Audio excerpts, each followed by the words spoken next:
Steve Buckley, Scott Lauber, and Jason Mastradato at Fenway Park. Obviously a lot of pomp and circumstance before the home opener here at Fenway this afternoon, with Pete Frates getting a ceremonial contract. Members of the New England Patriots participating in a first pitch ceremony. Also Tom Brady throwing a pitch that David Ortiz made a great scoop on. As for the game itself, Scott Lauber, you begin with Mookie Betts, obviously. You begin with him, you end with him, and in the middle you talk all about him because he did it all today. He in the first inning, he robs a home run from Bryce Harper.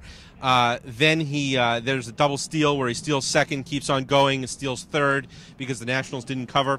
And then he hits a home run of his own. He did it all. As Hanley Ramirez said, it was the Mookie show, and from start to finish, all about Mookie Betts. You know, it's not often that Tom Brady and Bill Belichick and Pedro Martinez, for that matter, are like the warm-up act. They were like the warm-up act for Mookie today. It was all about him. Jason, you were covering this team last year when Mookie first came up from the minors. He was an infielder. They moved him to the outfield. I see a guy today who looks like he played center field when he was 6. Yeah, unbelievable catch on that Bryce Harper, what should have been a home run. And the thing about that is the Red Sox were playing Mookie really shallow all spring because they said the one thing that he's not quite good at is running back on the ball to go get him. And so today we saw he took a perfect route to that ball, timed his jump perfectly, everything about it was perfect, and it kind of looked like something Jackie Bradley Jr. would be. And Jackie, obviously one of the best center fielders in the game when he was here.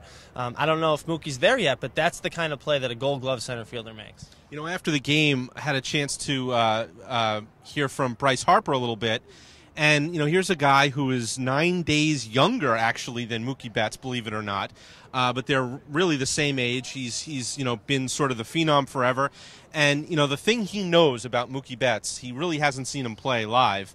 The thing he knows about him is that he's a converted infielder. He knew that going in, and he said for a guy to make that catch and to not be a natural center fielder, as a guy who's played a lot of center field, Bryce Harper couldn't have been more impressed by it. Jason, as far as the starting pitching goes, now I'm obviously not ready to sign off on the 5 aces mantra that was big in spring training, and obviously Clay Buchholz's disaster start Sunday night notwithstanding.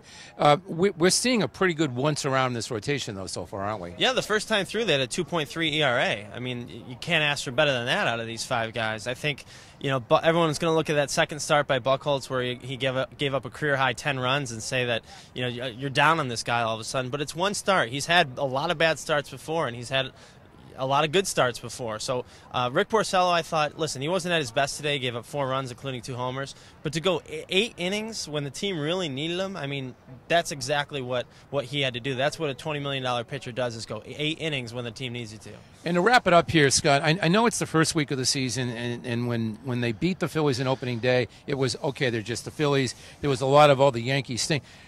Now, the Nationals didn't look good today. I think we can all agree on that. But this is a very good baseball team they beat. Yeah, I picked them. I'm not alone here. I think a lot of us picked them to win the World Series, and there I was in the 4th inning wondering if I could revise my pick. They really didn't play well. I picked the Mets to win the World Series, by the way, and they shut out the Phillies. So just go on. Are you done? So they played. You know, they haven't played well all week, really. I mean, they're what, 2-5 now, and they've really gotten off to a bad start. But it is a good team. They have a lot of pitching. They're going to be there in the end. So to put up 9 runs against that team, and they did have one of their best, Jordan Zimmerman, on the mound today, certainly this offense is starting to prove something that they can score a lot of runs. All right, that'll wrap it up from Fenway Park. What a day at the ballpark. We had ALS champion Pete Frates getting an honorary contract. We had Pedro Martinez. We had Tom Brady. We had Robert Kraft. Big game at Fenway. They do it again Tuesday night at Fenway Park. From Fenway with Scott Lauber, Jason Mastradato, and videographer Bob Grime, this is Steve Buckley.